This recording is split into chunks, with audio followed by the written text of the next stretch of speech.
আমরা ফেসবুকে যে কোনো কন্টেন্ট কিভাবে আমরা ইউজ করব, যে কোনো ভাইরাল টপিক হোক বা এমনি নর্মাল কোনো টপিক হোক, আমরা যে কোনো ভিডিও জাস্ট আমরা এডিটের মাধ্যমে খুব সহজভাবে কপি টিউন করে আমরা কিন্তু ইউজ করতে পারি Facebook. So Facebook new content ক্রিয়েটরদের আজকের এই ভিডিওটি খুবই কাজে লাগবে। চলেন ডিটেলসে দেখিয়ে দিই। জাস্ট আমরা কাইনমাস্টার ওপেন করব এবং কাইনমাস্টার ওপেন করার পরে আমরা যে কোনো একটি ভিডিও জাস্ট আমরা ডাউনলোড করে নিব, যেটা ভাইরাল টপিক।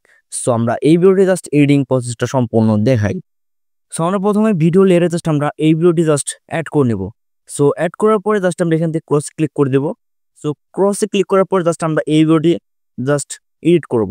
সো আমরা প্রথমে এখানে ফেসবুকের রেশিও নিব এবং রেশনের পর এখানে পেনজুমে ক্লিক করব। আমরা মাঝখানে এখানে ক্লিক করব। সো আমরা এটাকে জুম করে জাস্ট আমাদের রেশিও অনুযায়ী জাস্ট সিলেক্ট করে দেবো। সো আমরা মিডল পয়েন্টে সুন্দরভাবে অ্যাডজাস্ট করে বসিয়ে দেবো এবং এখান থেকে ব্যাক চলে আসবো। সো ব্যাক চলে আসার পরে এখান থেকে আমরা রোটেটে ক্লিক করব। সো আমরা এই ভিডিওটি রোটেট করে নেব। সো প্রথমে আইকনে ক্লিক করব, আমাদের ভিডিওটি উল্টো দিকে ঘুরে যাবে, যেটা কিন্তু কফিটা হাত থেকে অনেকটা সাহায্য করবে। সো এই জন্য আমরা রোটেট আইকনটি সিলেক্ট করবো এবং আমরা ফিল্টার চলে আসবো। এখান থেকে আমরা বেসিকে চলে আসবো বা আপনারা যে কোনো একটি ফিল্টার ইউজ করতে পারেন। সো এখান থেকে দেখেন আমি বেসিক আসার পরে B03, B07 বা B09 এরকম একটি ফিল্টার অ্যাডজাস্ট করে এখানে বসিয়ে দিব।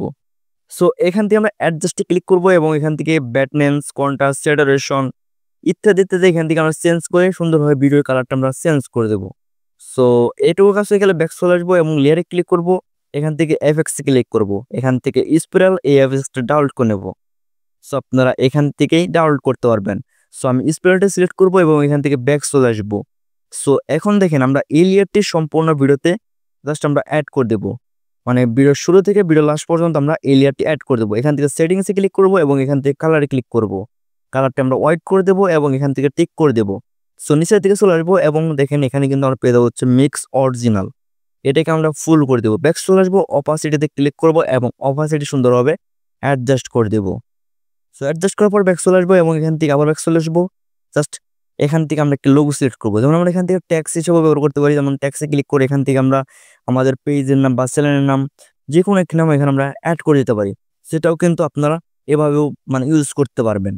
সো এখানে আপনারা এই ট্যাক্সের লোগোটাও ইউজ করতে পারেন বা আমরা মিডের দিকে জাস্ট একটি লোগো জাস্ট এখানে আমরা অ্যাড করব। যেমন আমার লোগোটা আমি অ্যাড করতেছি, সেখান থেকে আমরা গ্রিন স্ক্রিনটা অফ করবো। এই জন্য ক্রমাকি থেকে চলে আসবো, জাস্ট এখান থেকে আমরা এনেবেল করে দেবো। সো আমাদের গ্রিন স্ক্রিনটা কিন্তু অফ হয়ে যাবে এবং এটা আমরা সুন্দরভাবে এখানে অ্যাডজাস্ট করে বসিয়ে দেবো। সো আমরা অ্যাডজাস্ট করে বসানোর পরে জাস্ট এখান থেকে অপাসিটি আমরা কমিয়ে দেবো। জাস্ট আমরা অপাসিটি কমিয়ে দেবো এবং এখান থেকে ব্যাক চলে আসবো। সো আমরা এই লেয়ারটি ভিডিওর লাস্ট পর্যন্ত করে দেব। সো আপনারা এভাবে ভিডিওর লাস্ট পর্যন্ত লেয়ারটি কমপ্লিট করবেন এবং দেখেন আমরা এই লেয়ারে ক্লিক করার পরে জাস্ট ডান সাইডে দেখেন এখানে একটা প্লাস আইকন পেয়ে যাবেন। সেখানে ক্লিক করবেন এবং এই টেক্সটটা দেখেন। সো আমরা একটু লেয়ারটা এভাবে টান দিব। সো উপরের টেক্সট মানে আমাদের লোগোটা ধরে জাস্ট এভাবে নিচে নিয়ে আসবো। সো আমাদের ভিডিওটা যখন প্লে করবো আমাদের কিন্তু এই ভিডিওর সাথে সাথে আস্তে আস্তে কিন্তু নিচের দিকে চলে আসবে। সো এরকম করে জাস্ট আমরা এদিকে নিয়ে আসবো, আবার উপরে নিয়ে আসবো। এরকম করে আমরা এখানে দেখেন সুন্দর করে টেক্সটটা দিয়ে দেবো, যাতে আমাদের ভিডিও প্লে হওয়ার সাথে সাথে এই লোগোটা সুন্দর হবে, আমাদের ভিডিওর সাথে সাথে এটা প্লে হয়। সেইভাবে আমরা দেখেন এখানে একটি ডিজাইন করে নিলাম। সো দেখেন এখন কিন্তু ভিডিওটা প্লে করলে কিন্তু আমাদের এই লোগোটা কিন্তু সুন্দরভাবে চলবে। সো এভাবে যদি আপনি এডিট করেন ফেসবুকে সুন্দরভাবে ইউজ করতে পারবেন, কোনো রকম কপিরাইট আসবে না। আচ্ছা, যদি আমাদের আজকের এই ভিডিওটি ভালো লেগে থাকে অবশ্যই চ্যানেলটি সাবস্ক্রাইব করে পাশে থাকবেন। তো ভালো থাকেন, ধন্যবাদ।